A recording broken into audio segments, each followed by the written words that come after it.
तो एसएससी का सीजीएल का एग्ज़ाम होने वाला है, इसका फॉर्म आया हुआ था और 8 अक्टूबर इसकी आखिरी डेट थी। हालांकि वो अब एक्सटेंड होकर 13 अक्टूबर हो गई है। तो सीजीएल मतलब कंबाइंड ग्रेजुएट लेवल, मतलब सम्मिलित संयुक्त, एक तरह से कहते हैं संयुक्त स्नातक परीक्षा। स्नातक स्तर की परीक्षा होती है, यानी अगर आप ग्रेजुएट हो तो आप कर सकते हो।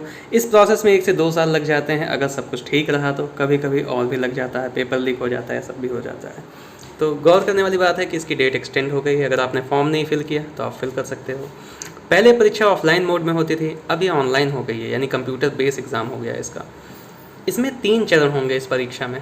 पहला चरण है, मतलब परीक्षा की तैयारी कर रहे हो तो आपको ये तो पता ही होना चाहिए।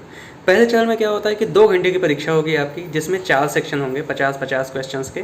क्वांट यानी मैथ, रीजनिंग, वैसे मैथ अलग चीज़ है, क्वांट अलग चीज़ है। क्वांटिटेटिव एप्टीट्यूड होता है यहाँ पे, मतलब जो भाग की क्षमता आपकी देखी जाती है। यहाँ पे गणित नहीं पूछी जाएगी आपसे गणितीय अभियोग्यता पूछी जाएगी। दूसरा होता है रीजनिंग, तार्किक क्षमता, तो इसमें तर्क शक्ति का योग किया जाता है। मैथ के रूल यहाँ अप्लाई नहीं होते हैं।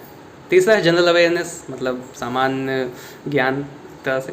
चौथा है इंग्लिश सेक्शन, तो इसमें रीजनिंग, कॉम्प्रिहेंशन, क्लोज टेस्ट वगैरह आते हैं। तो ये 2 घंटे की परीक्षा होती है, 50-50 क्वेश्चन होते हैं, मतलब टोटल हो गए आपके 200 क्वेश्चन और 200 नंबर 2 घंटे में। तो अगर आप इसमें पास कर जाते हो तो आपकी Tier 2 परीक्षा होती है, जिसमें 4 पेपर होने हैं। ठीक है, अब ये चारों पेपर आपको देना ज़रूरी नहीं है।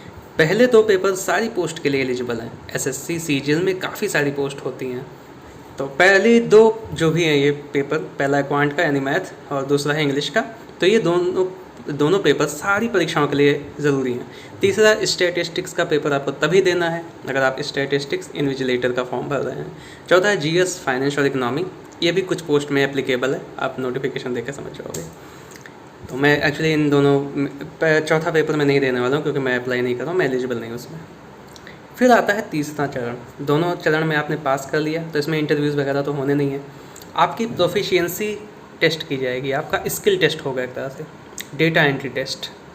तो जैसे आप अगर कहीं पे सीएसएस में जा रहे हो, मतलब सेंट्रल सेक्रेटेरिएट सर्विसेज में आप वहाँ पे जा रहे हो, तो आपकी कंप्यूटर प्रोफिशिएंसी चेक की जाएगी, आप कितनी प्रोफिशिएंट हो कंप्यूटर यूसेज में। तरह तरह के एप्लीकेशंस होते हैं, डेटा एंट्री टेस्ट होता है, स्किल टेस्ट होता है, और लास्ट है डॉक्यूमेंट वेरिफिकेशन बाकी सारी पोस्ट के लिए। ये 3 चरण आपने पास कर लिए तो आपकी फाइनल मेरिट लिस्ट आएगी, फिर आपका रोल नंबर में भी आपका फाइनल लिस्ट में आ गया, तो आप बहुत बहुत लकी हो, आपको एक अच्छी नौकरी मिल गई है। और बहुत ही अच्छी नौकरी मैं कहूँगा एसएससी सीजीएल है।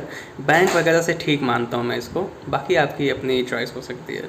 तो अगर आप प्रिपेयर कर रहे हो तो प्लीज़ अच्छे से प्रिपेयर करो। मैंने प्रिपरेशन स्टार्ट कर दी है, आज ही मैं गया था तो कुछ बुक्स लेके आया हूँ, जैसे कि जनरल नॉलेज 2 सेंट की और एक नोटबुक, बाकी मैथ वगैरह की बुक्स हैं मेरे पास। तो स्टार्ट करूँगा प्रिपरेशन, और आपसे भी स्टडी प्लान में शेयर करने वाला हूँ।